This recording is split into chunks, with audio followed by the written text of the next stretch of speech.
Welcome, adventurer, to another FK Perspective Quest to Platinum. Today I'm playing Corki, and we're trying to defend the tower from barrage of onslaught from the enemy team.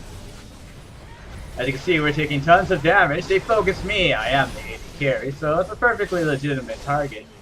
And my team crumbles one at a time. Leah lands her sword, but I'm not paying attention. I'm buying Eternity Force. And my team tries to scavenge what they can, taking out some of the enemies. And so an epic chase begins. It's gonna last till they get to the end of the base. Just kidding. You know I'm kidding. You know, they never chase to the end of the base.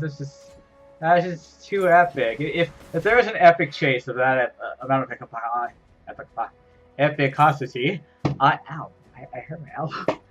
If there was a chase of that much epicness, I would probably singularly make it a 5-second clip, or just a clip of itself instead of doing a whole episode. So you know I'm kidding. Anyways, I'm coming down here to farm out some of this farm. Is that all the minions are to you? Props. So sad. So sad. So tragic. But this is the way to design the game. To kill minions. Repeatedly for gold. It's horrible. Just horrible. Anyways, we moved over down to blue, and we're trying to get this for Nidalee. She's our APC this game. She was mid. I didn't show much of the early game because it was pretty boring. It was just me missing all the CS and you know, getting the CS I could and just trying to maintain a lead. And here we are trying to put some pressure mid. We're trying to push into their base. And the poke on my team is actually pretty potent between my missiles and Nidalee's spear. We chunked Israel next to nothing. I'm trying to get my team to back at this point because we got the tower mission successful. We don't want to stay there too long because we're wiggled down. Shan is trying to steal their blue by the looks of things. He's sitting over there on the mini map. And so my team is trying to figure out if they want to go in or move back. One of those high risk reward things. And after I get shot by head in, that's why I kind of skipped ahead. Me walking towards Aatrox here. And we're trying to cut off Jax. So Aatrox is baiting, I move in. Jax taking way more damage than he was expecting to. And we bring him down. Aatrox taunts the tower by taking a hit. I laugh at him. He takes another hit. He takes another hit from Israel's ult. And we try to maintain pressure top while our teammates stall. But Lux's laser is too strong and it incinerates our meat shield, which would result if we kept pushing and taking tower shots, and then they would just kill us. So we back off. Still backing off.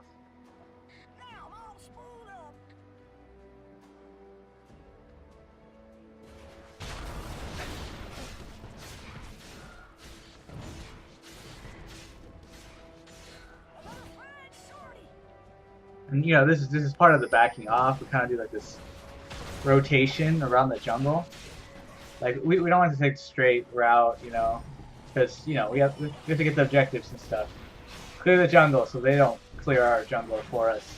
Because that would just be right there. I accidentally last hit the big race, and because I didn't expect him to smite it, so I was like, oh my bad, kind of thing.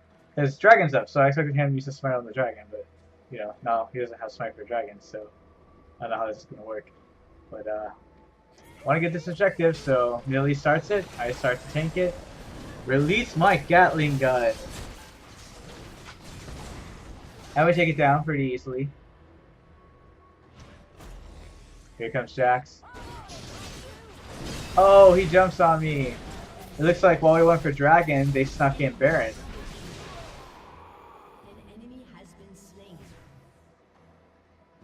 I felt like he two-shotted me. That's totally what happened.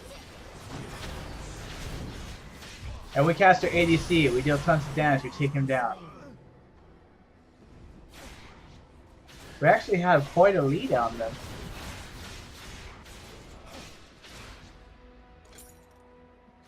it was interesting when I started with the Corki. I went to check to see if the build I used was out of date, and it was.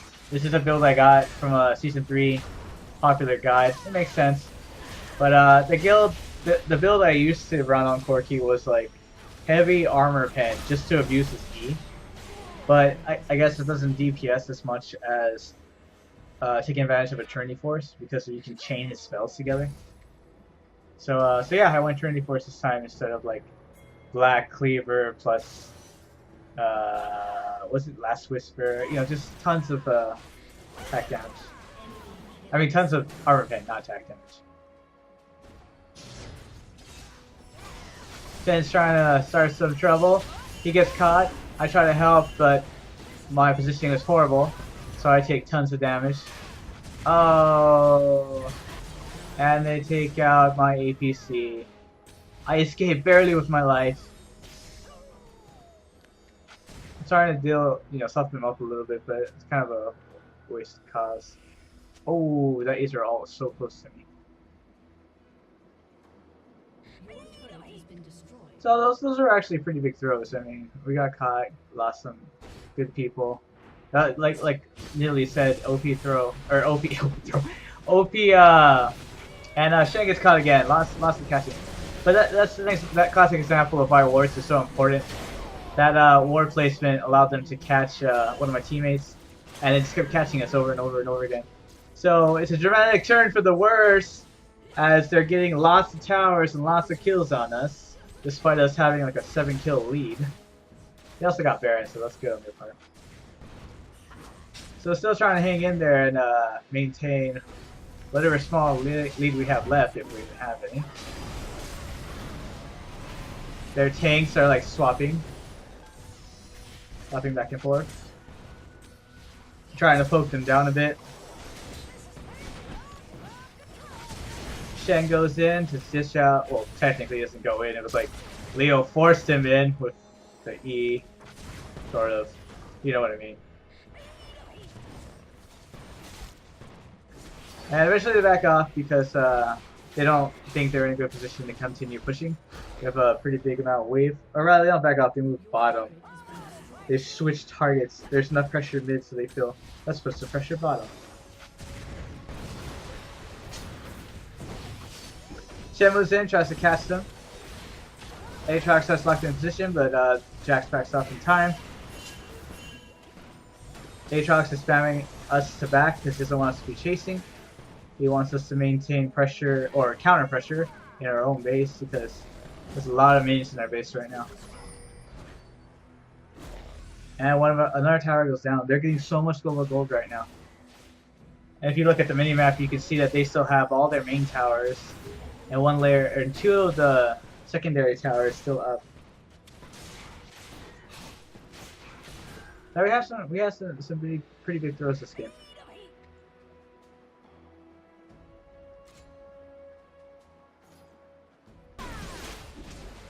And here they're starting Baron, and we quickly go over there to try to contest it.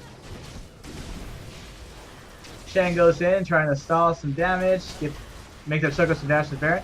Unfortunately, they still land that Baron. We're dealing tons of damage to them, fortunately. Vi is now in our ranks, targeting me, keeping me out of the fight.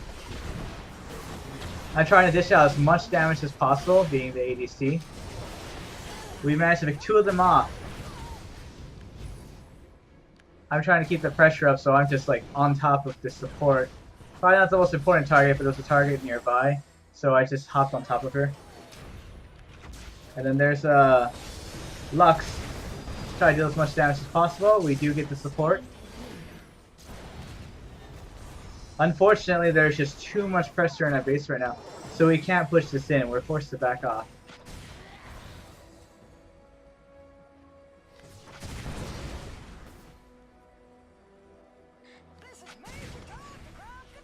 And I completely missed my missile. My horrible last hitting. Carries on even into the late game. Their ADC is still up, so is their APC, so they still have plenty of power to counter the already poor push that we were trying to do.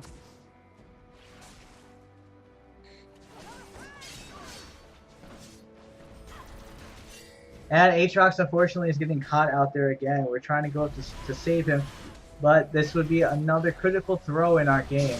Shen ults in, taunts him, try to get him off, but it's not enough. And once again, another one of my teammates gets caught. But once you catch one person, might as well keep up the pressure, right? Well, they're doing an excellent job at their execution. And they catch me too. Down to last. Oh, and that Nidalee hourglass at the last second.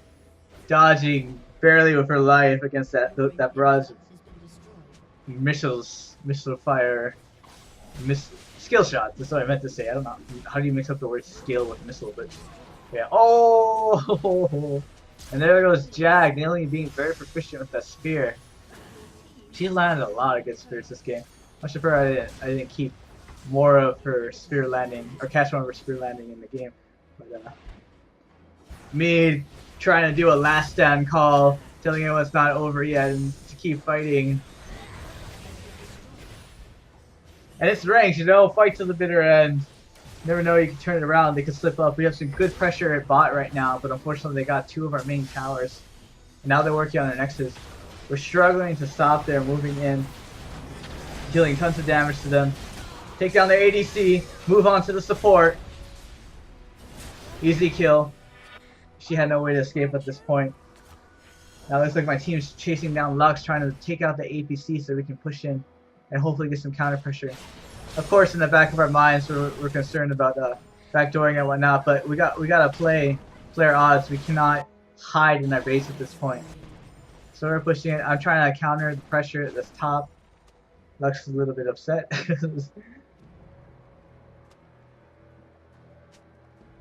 And there I go, mentioning at the back door.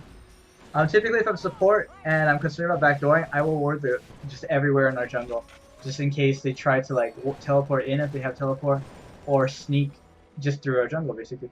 So, but I'm not the support this game. I don't tell the support to do that because I think she's behind her. So I'm not like, you know, I don't feel it's fair to tell her at this point to ward our jungle.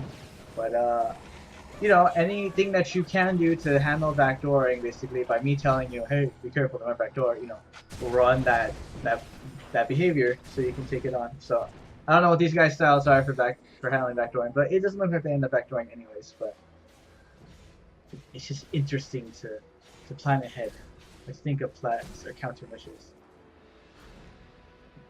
Coming down to check on Dragon to see if we can get some extra money here.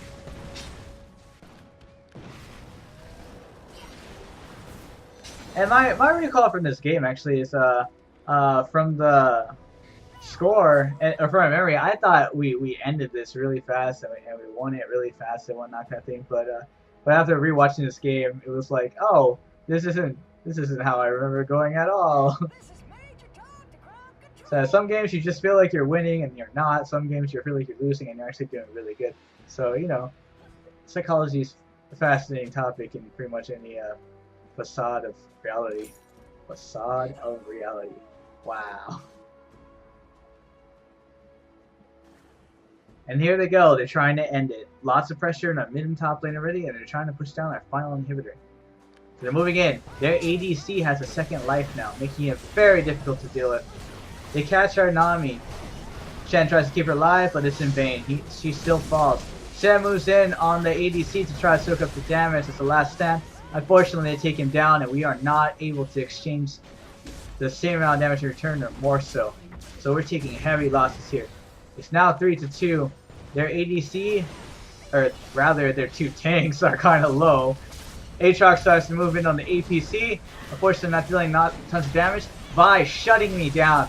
But I'm able to kill her before going down. Oh, no, I'm surviving. I survive.